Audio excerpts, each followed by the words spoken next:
Hi, ito yung mga collection ko ng wine for over 25 years.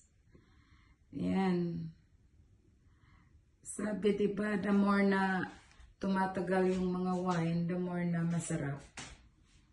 So, those are all my wine.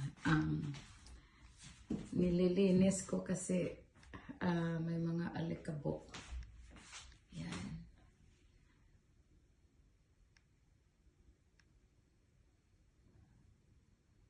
Ano kayang gagawin ko dito sa mga wine na to?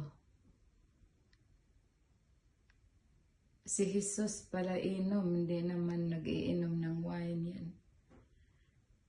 Corona lang iniinom yan.